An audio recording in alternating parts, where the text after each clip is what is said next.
Hello and welcome to Hybrid, powered by chinkseyMEDIA.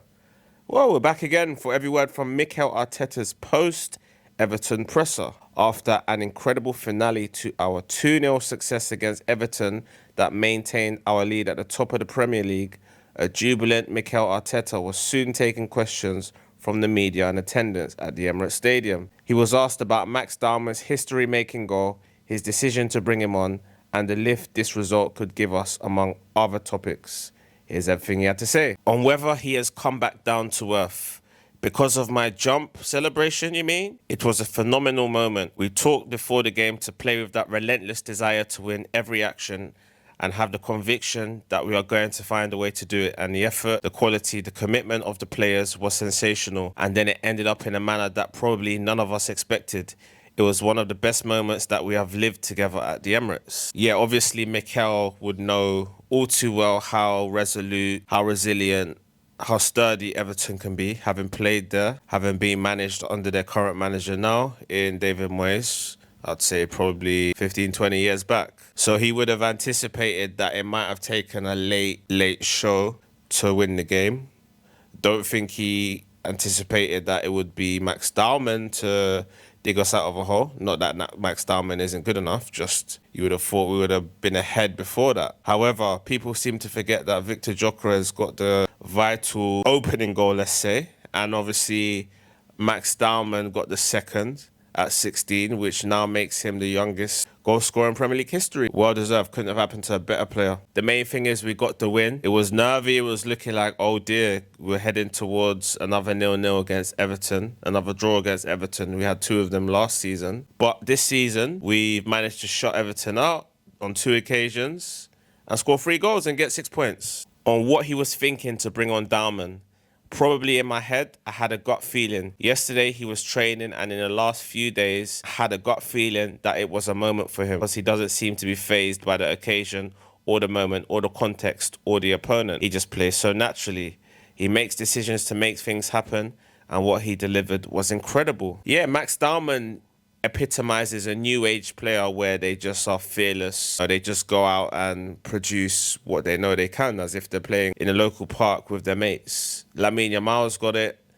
Ethan Nwaneri to an extent has got it. Mars Lewis Skelly's got it, where they just go out there and play their game. But for him to now go to the next level, he's going to obviously need more football, which I'm sure he's going to get. Like I did say in previous podcasts, that in the next season, he will definitely be a bona fide first team player. I think he skips out the under 18s and under 23s and comes straight into the first team. He's that good. So for him to obviously move to the next level, there's going to be now added expectation and pressure on him. So it's important for the club to keep his feet on the ground and just keep him focused. And with people like Declan Rice mentoring him, there's no better place than Arsenal for him to do so. On whether the late goals were a massive moment, it is big because he put so much passion, effort, hours into this, which is our passion. When you turn around and you see the bench and their eyes just filled with that happiness, that joy that you're almost not believing, it makes all the sense in the world for what we do and the difficult moments that we go through. And the reaction of the bench as well, when I see everybody so willing and so genuinely happy about the team winning in the manner that it did, it was so special. Yeah, I wouldn't go as far as saying it was the greatest moment at the Emirates. We even say it's up there, but I just feel with how tense it was, just the mere fact that with Man City dropping points in recent weeks, with Arsenal playing ahead of Man City as they played West Ham later on that day, it was essential that we got the 3 points to pile on the pressure on the City side who've been dropping points of recent, especially ahead of the game that we have to play against them in April. So when it got to 60 minutes, 70 minutes, 80 minutes at 0-0, I'm sure everyone was worried and thinking, oh no, if we don't win this game and Man City win against West Ham, the pressure increases furthermore. But the main thing is we got the win and we move on to the next one. On the impact of our substitutes, all of them, Gabriel Martinelli, Christian Mosquera, had to come in when Jurriën was out, and I think it's been the theme of the season. I think the impact of the finishers that the players have played is the reason why we are here, basically. That says a lot about the people that we have in the dressing room, because sometimes my decision, maybe they're not right and they're not fair. They take it in the right way with only one objective: which is to help the team to win. Yeah, I mean, when you say finishers, Mikel loves the term finishers. We all know the flag bearer of that term is Gabriel Martinelli. He's the main player that's lost his place in the team, this season anyway. I would say last season that would have been Ben White. However, obviously, Martinelli has been more of a cup player. People like Madueke, Norgard, Kepa, they've been the players featuring frequently in the cups. So obviously, when things don't go well for the players playing in their place, in this case, Trossard or even Timber, who was injured, it's good that we have these so-called finishers to take their place and maintain a high level of performance. On what he said to Max before he went on, go and do your thing and win us the game. And the same with Victor and Martinelli. I said these are the moments in the season when something special has to happen. He knows he has the ability, which when I have to give him the opportunity, he will deliver. Yeah, I mean, when you're 16 and you're coming on to play for the side that are top of the toughest league in the world, who top the Champions League group or in every competition, then you know you're a special player. The only other player that could say something similar is Lamine Yamal, who some may say is the best player in the world. On what this will do for the mood in the camp, I think it's been incredible the last couple months. It's been sensational. We are in every competition and we are competing in every single game like it's the last one. Some days will be better, some other times exceptional, some other times not that good. But that relentless desire to win that I feel in the team is just one of the best things that, in my opinion, this team has. As Mikel loves to say, win in any context. If we need to play football to open you up, if we need to hit you on the break, if we need to hit you with a set piece, if we need to be more physical and long ball, we've got all the tools and all the types of players to do so.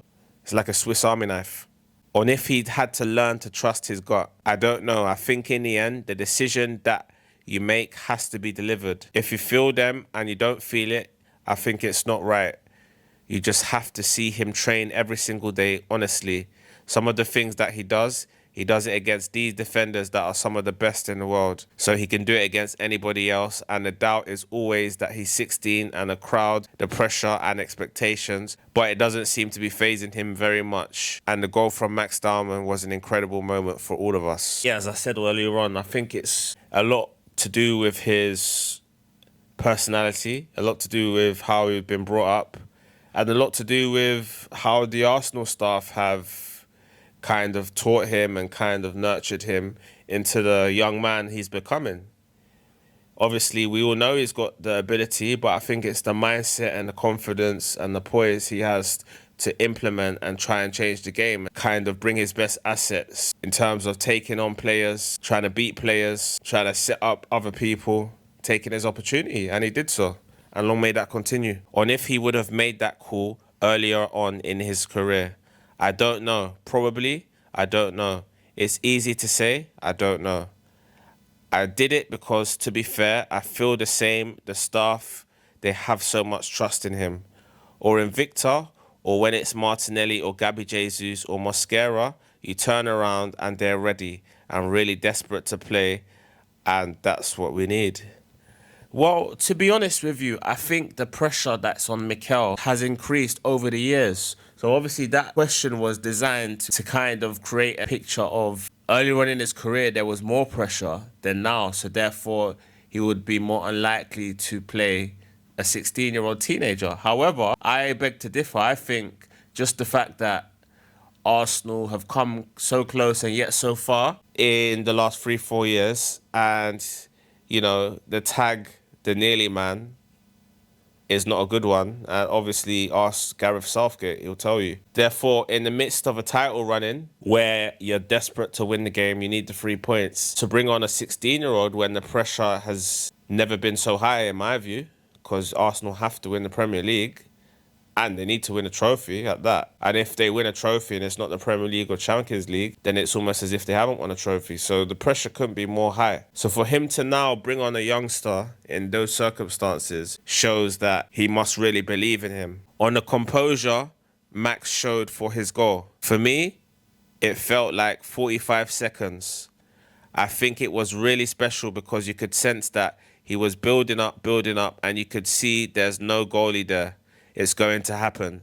It's going to happen. And everybody was lifting. It was incredible. It was so loud, so energetic. What a moment. Yeah, I think that moment, in terms of a young boy with so much talent, a precocious talent, scoring and becoming the youngest player in Premier League history to score, is definitely one of the landmark moments of the Emirates era. I would say the game itself wasn't. I would say that moment's up there with Declan Rice. This is 2 goals against Real Madrid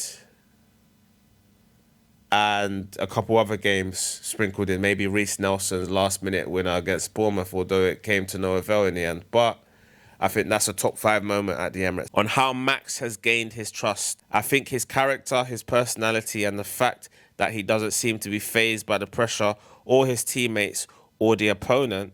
I've seen a lot of players with talent, but at 16, very few that can cope with that level of demand. Okay, so the fact that Ethan Nwaneri was 16, probably 18 months ago, and he's on loan right now, tells you all you need to know.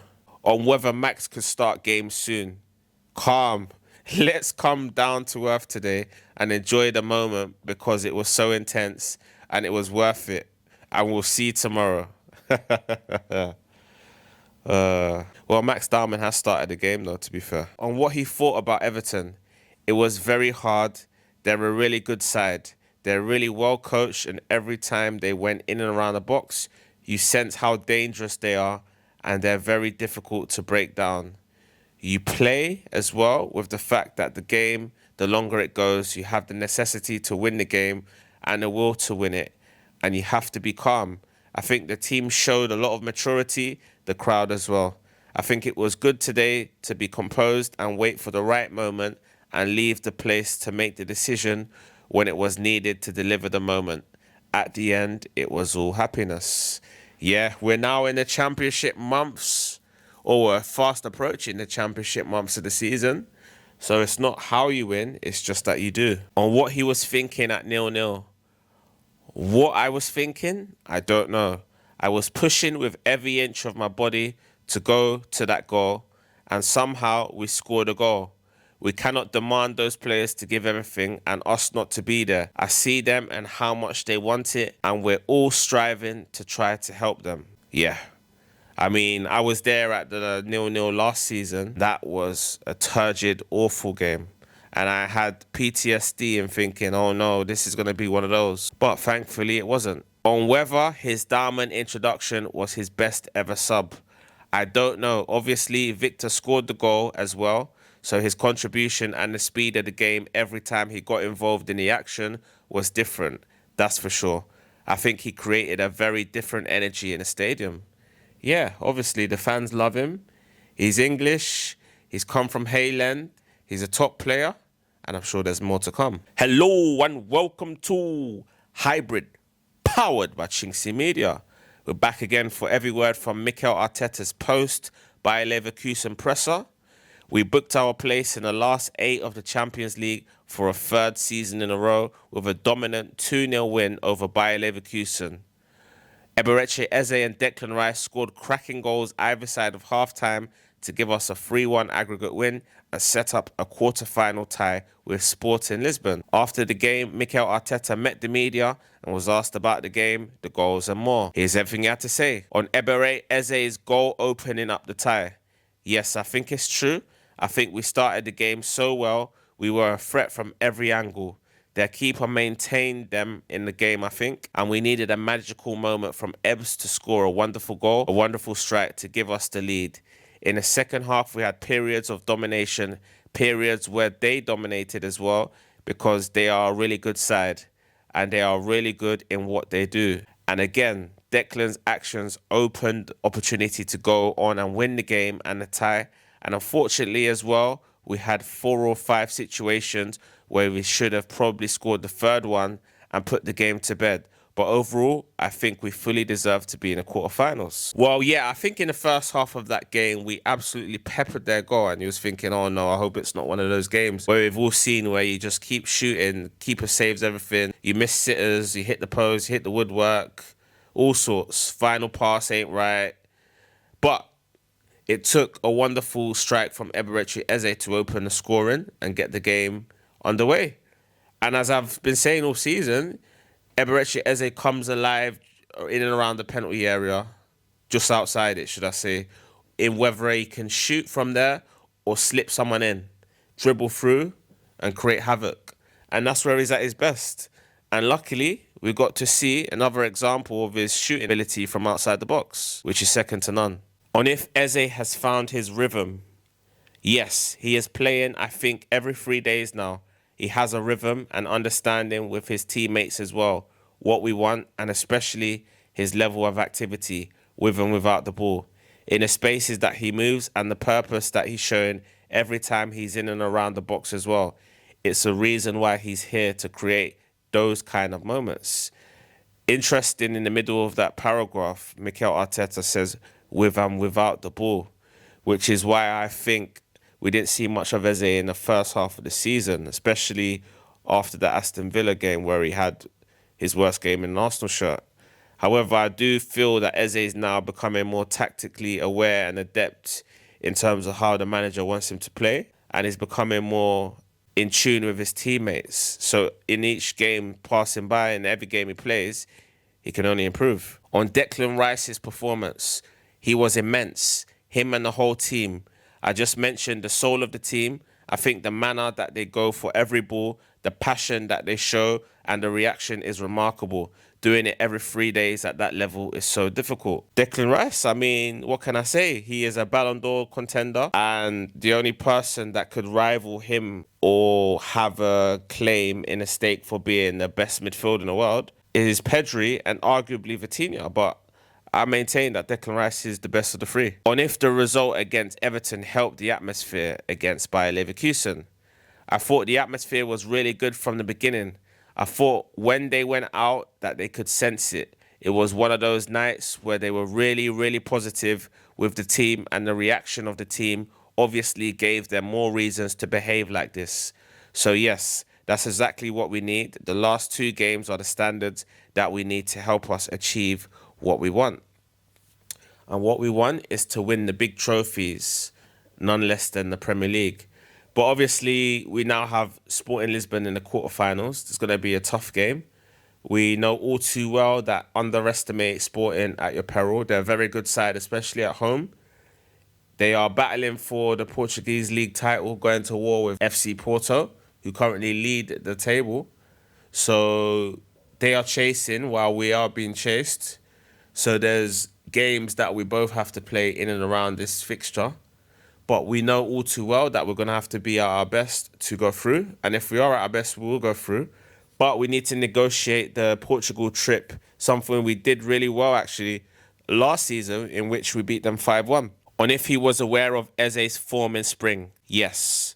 Do you know why I know? Because you guys told me. I didn't know that, to be fair. So he knew now. Well, I think it was in the last press conference they alluded to that, to be fair. But we were on the receiving end of his form in the spring last season, where he scored a remarkable goal from a corner, which was right in front of me. On if Eze has settled in, I think he's building a better chemistry, a better understanding with all of them, and we start to understand him much better. And then, yes, when you start to make a good game, a good action, an action that can win you the game, that lifts your confidence as well. And that's what every player needs. Yeah, as I've already said earlier on in the podcast, Eze is getting more and more used to his teammates and the tactics and the system. So couple that with his form in the spring, as they said, can only bode well in the future. On David Raya's saves, I don't know what they generated. Again, in 2 games, it was a set piece last time and then a header before that. And today in action, he makes an incredible save, and that's why he's here. He's absolutely amazing. Yeah, I think it's fair to say that David Raya is amongst the top 10 keepers in the world, probably top 7, more so. Top 3 in the league. David Raya is among the top 3 goalkeepers in the Arsenal Premier League era.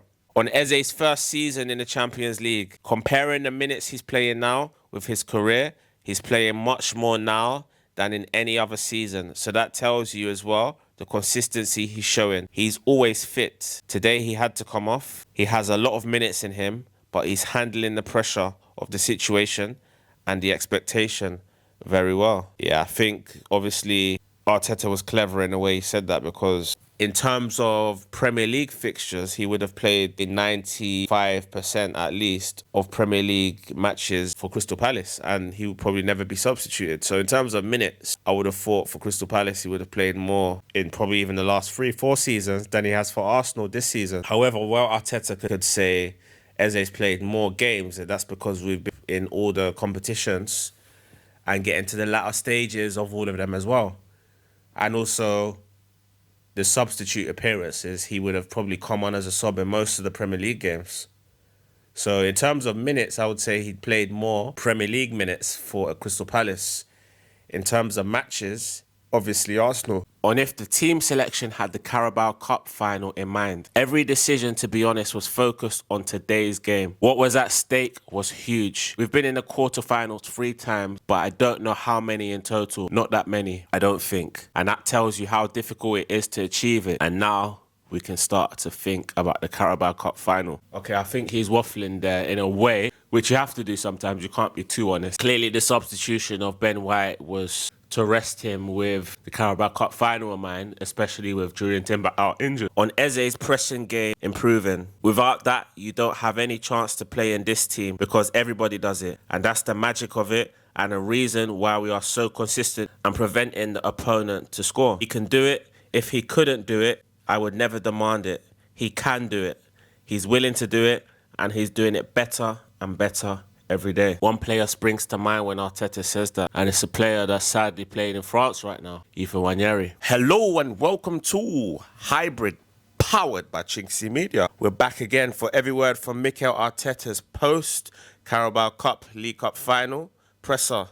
We lost out in the Carabao Cup final to Manchester City, and after defeat, Mikel Arteta spoke to the press. The boss gave his opinion on the performance, the rest of the season, and more. Here's everything he had to say. On the result, well, very sad, very hard one to take, especially for our players and our supporters, because we know how much it means to them and how much we want it, and the fact that we haven't managed to deliver that obviously is disappointing and sad, and it leaves you a really bad taste.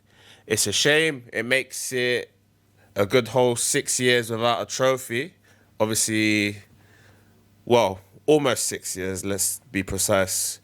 Arteta won the FA Cup in his first season. Some people like to argue it wasn't his squad, it wasn't his team, it was an Emery team, but he won it nevertheless against the odds at that, beating Manchester City and Chelsea en route to winning it. People claim that the Community Shield isn't a trophy. Other top European leagues, they call it a Super Cup. They give it a glamorous name, a glamorous competition in their country. In countries like Spain, it's almost like a proper tournament where like they have a semi-final system now and it's played abroad.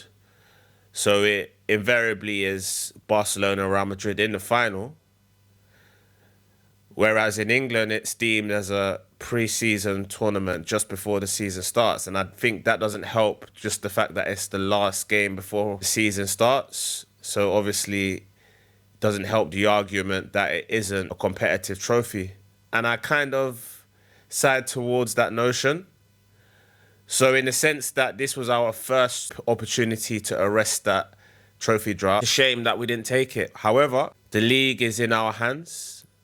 We're approaching the championship months. In fact, by the time we next play in the league, it will be in the championship months, middle of April, April the 11th, against Bournemouth at the Emirates Stadium. And we have an opportunity to go 12 points ahead of Manchester City, who take on Chelsea. So that's obviously a pivotal game, pivotal day in our quest to arrest a 22-year Premier League drought. So therefore, my conclusion is, if we can win the Premier League, then that final defeat gets forgotten about. On his choice of goalkeeper for the game, I understand that, but I have to do what I feel is right, which is honest and which is fair, and I think we have an understanding goalkeeper in Kepa.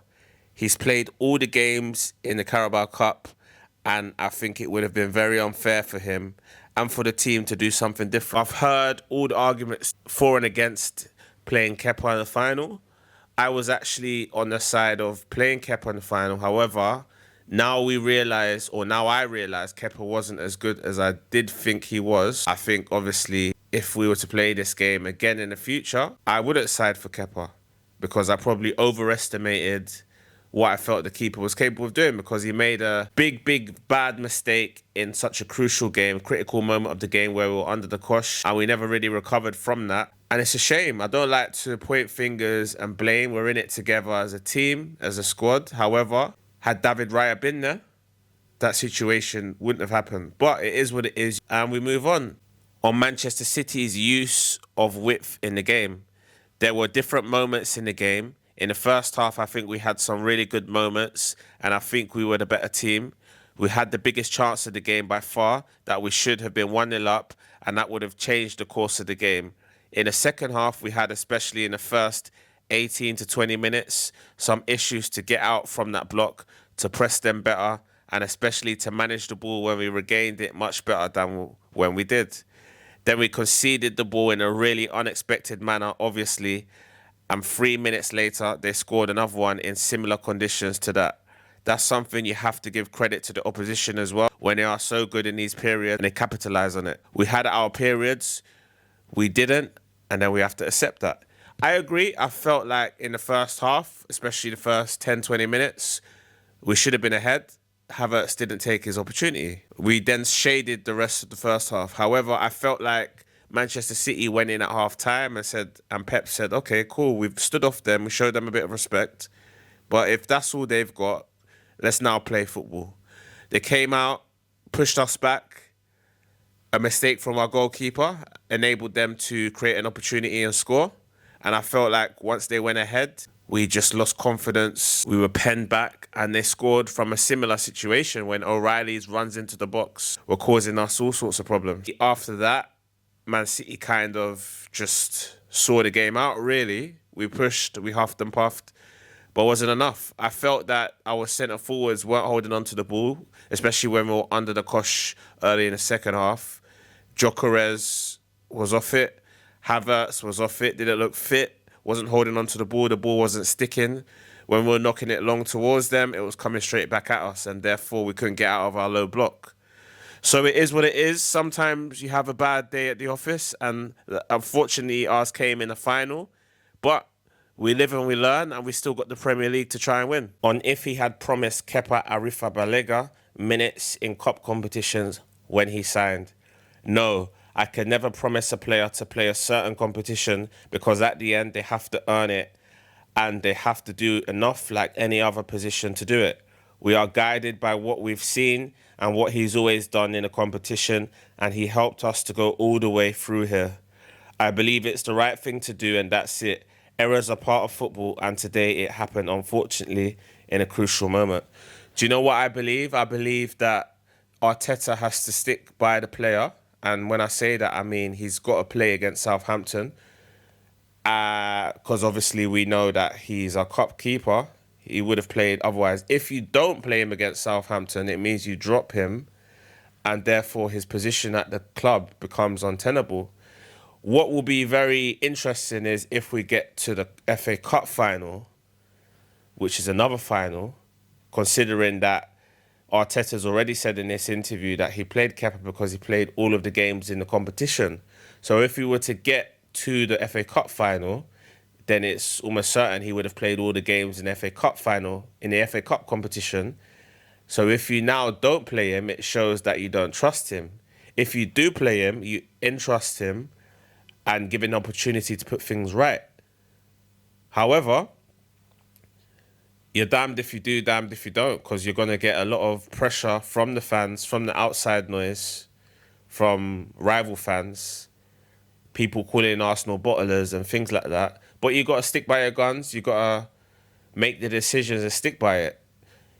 I believe if you do not play Kepa against Southampton and or in the FA Cup final, if we reach there, then his position at Arsenal is untenable and he has to leave the club. That's just my personal view on how he helps the players to process results like this. Well, especially to have some perspective on it, and what this team has done in the last 8 months has been incredible. And we're going to use this disappointment and this fire in the belly to have the most amazing 2 months that we have ever together. And that's on us, and we'll manage that energy in the right way. Now we have to go through that pain and disappointment, and it's normal and it's part of football. Well, now that's 4 finals in a Carabao Cup I've seen us lose on the trot. Against Chelsea, against Birmingham, against Manchester City on the last 2 occasions. Painful stuff. On if there are learnings to take from the game, for sure, and there will be a lot of aspects that we will discuss. There will be a lot of aspects that we need to discuss. I think we have to reflect on that, bring the temperature down a little bit, and we will discuss that. I think this makes the Southampton game even more so important, because obviously now we doubly have to win that game just to give us momentum going into the Sporting game a few days later, and obviously to arrest that losing feeling. I think as well,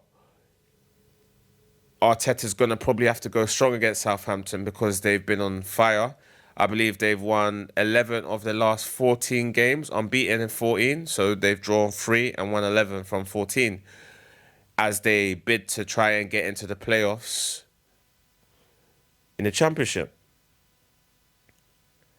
On if the defeat was because of the wider team performance, especially in the second half, those 20-25 minutes that we should have done better. But again, sometimes you have to create a position when they play at that level. They raise it and they capitalize on those moments. But for sure, there are things that we can improve and do better. Yeah, I felt like we were too passive in the second half. And when you're being passive and your goalkeeper makes a mistake and your strikers aren't holding onto the ball and it's coming straight back, it's against a side that Man City who were just creating momentum and gaining in confidence. It was a recipe for disaster, especially in the final. On if there's danger that the result could have long-term effects. We played 50 games today, so every time you have a defeat or a draw, if that's the consequence, you're not prepared to play 70 games because it's something that will happen at some point. We haven't allowed that to happen. We have to prove it. We have to do it again. The good thing is that we have a very recent history, how this team has reacted in those moments, and I'm sure we're going to do it again. Yeah, I think we need to use the Wolves draw as precedent for when you have a disappointing result to hit back and come back stronger. After the Wolves draw, we've effectively put ourselves in a position where the league is almost wrapped up. After wins against Tottenham, Chelsea, Everton, to name but a few. So losing in the final, we can get that feeling, that negative feeling, negative energy away from the squad by beating Southampton and consequently getting through to the FA Cup semi-finals. Getting a good result in Portugal against Sporting, something we done last season, and beating Bournemouth and getting back to winning ways and stretching our lead at the top of the Premier League to 12 points, which some people forget we're 9 points clear. On if Eberechi Eze will travel for international duty with England. No, he's out. Can't get more blunt than that. At least the reporter got 3 words out of Arteta. On the injury, we have to do another scan in 6 or 7 days and wait and see the results. It is a leg injury, his calf. Oh no, not good news. And I've heard that he is out for 4 to 6 weeks. On staying to watch Manchester City's trophy lift. No, I think it's something to show respect, and they won the cup. And I think you have to wait for that moment when they lift it. And once they've done that and they're going to have their own celebration, I think we need to get out of the door. And I think that's what we did. On if watching that is motivation, I wouldn't say so today, to be fair. No. Nah, for me, I think maybe it's something to do with the fact that Pep's his mate and Pep's the opposition manager and it's his former club. But I wouldn't see that. I can't watch that. When Liverpool won the league last season, I couldn't watch the celebrations. I felt disgusted. On if the team didn't turn up, I don't think that's the case in the first half. in the first 20 minutes of the second half, we weren't at our best. So kind of yes and no. On the mentality of the team in the second half, I wouldn't make it to the mentality part of that, especially when you lose or draw again, to go through that. I think it's too easy. That's my opinion. As I said before, in the first half, there were some very, very good moments and we didn't capitalize on them in the second half. There were some moments that they had and we had as well, but because we hit the post, we had a big chance as well with Gabby, another big chance through Victor, and we didn't. You have to give credit to the opposition because they played as well, and it's not a coincidence what they've done in that period. Yeah, I mean, overall, I think we shaded the first half and Manchester City came out really strong at the start of the second half. A mistake from our goalkeeper didn't help our cause.